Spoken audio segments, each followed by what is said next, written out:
are back live at the Marriott Marquis in Manhattan, New York City. Oh, yeah. On a glorious day. I can see, we're inside, but I can see outside, which is kind of interesting. Mike Cardano, Greg Sussman, and Rich Ciriminiello from Campus Insider here. We talk a little bit about college football systems and what systems are conducive to offense, to producing offense.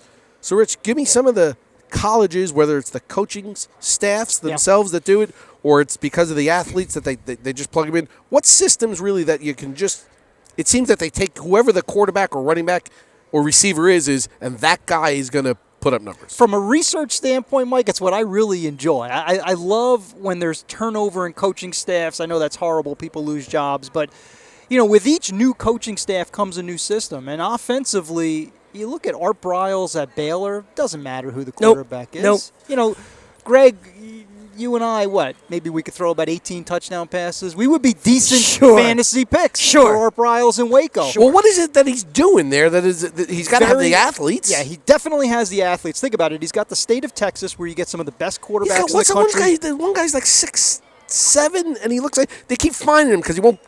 His shirt, wants to show his abs off. The kid who's 410 pounds, right? Yeah, Laquan McGowan, I think his name or something like that. But listen, he has the athletes.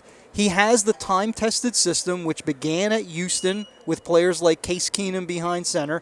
And he just brought it to Baylor, where he has even better athletes. Now he has the Shock Linwoods and the Corey Colemans, and it doesn't matter who plays quarterback. So I look at an Art Briles, I look at a Mike Leach at Washington State, right? It begins at Texas Tech, air raid I haven't offense. followed him too much. What has he done since he's gone there? He's done well. I mean, it's been up and down. He's mostly flatlined around the 500 mark, but this year his team has turned the corner, and he's doing it with a sophomore quarterback who began as a walk-on. Luke Falk was a walk-on quarterback. Now he's just tearing it up, and he's only a sophomore. Is he still doing it the same way he used to at Texas A&M, where they took really wide splits? Yes. Yep. And, spread the field, 4 or 5 wide receivers, and just wing it around. Yeah. Anybody else? Any other teams that the system really works that we should look forward to? I'll take it off passing and go to running, right? I think in terms of running, you look at an Oregon, their ability to run the ball. If you want to go with an academy, you have Navy, you have Air Force. But now you have some of the smaller schools as well. I mean, in terms of running, how about Georgia Southern, right? How about Georgia Southern and what they've done? It's not the triple option, but it's clearly a run-based offense, and they're putting up over 250 yards a game. So system-wise, you really can lock in and find players regardless of the fact that there's graduation and turnover. Yeah, absolutely. I mean, I know he had no success really in Michigan, but Rich Rodriguez, wherever he's gone, his system has really always worked. And these guys just bring the system with them. Where was he before that? Virginia? West Virginia. West Virginia. And I look even at Nick Saban, a pro-style fit. I realize he gets the best players in the country. I understand that, but it works. Yep. But is it his defense that works, or is his offense? All of it that works. Well, and his backs. He doesn't need a quarterback. You don't really want his quarterback. No. You're not going to want Bama's quarterback But because it is pro style. Every running back goes to the NFL. The running backs are always dominant right up until Derrick Henry today. Yep. You don't want the Alabama quarterback, but they keep you don't getting want drafted. the Alabama quarterback. Well, Greg McEnroe, 7th round. AJ McCarron Blake was Sims, late. I don't think was drafted, right? Last year, Sims wasn't drafted. How about AJ McCarron was, though. Joe Namath and Richard Todd? How about that? Yeah. Kenny Stabler. See, You know who those people are? No. I know who they are.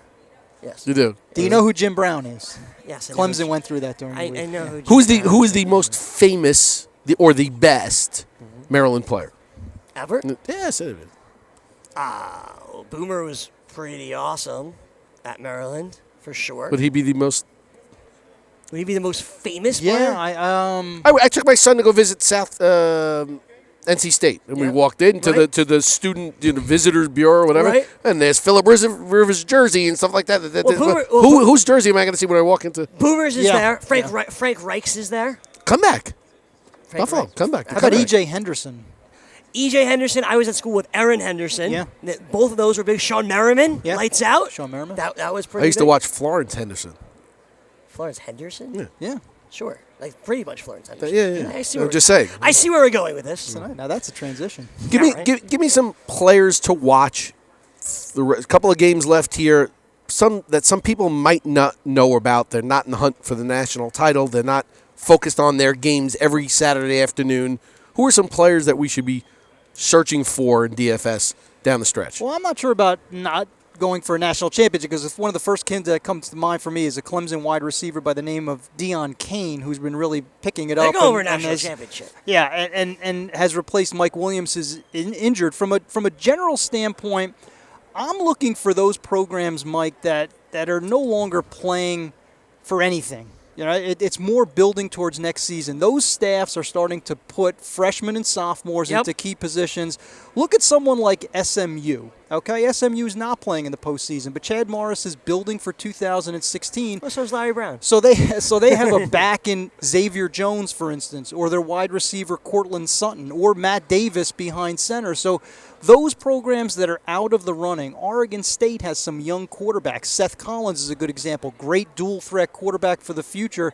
So look for those teams that are out of it and beginning to dig into their bench for young players as they build towards 2016. I think that's a strategy that could be really beneficial. You have anybody on the tip of your tongue? No. But the concept of what Rich is talking about is so right. Especially in DFS, finding the freshman and sophomore, they're going to start playing for these teams that are out of it. That is how you get a big advantage. They could put up senior-type numbers. Nobody's thinking about them. Their team is 2-8, but they could put up those huge numbers that you're looking for at the end of the season. Totally agree. Because for those schools, 2016 has already begun. Absolutely. Rich, before I let you go, why don't you tell the folks watching where they can see you and where they can find your work? Yeah, campusinsiders.com. I do a lot of video work, a lot of written work covering college football 365 days a year. I'm also the director of college awards for the Maxwell Football Club, so we'll be honoring this year's best and brightest on offense and defense.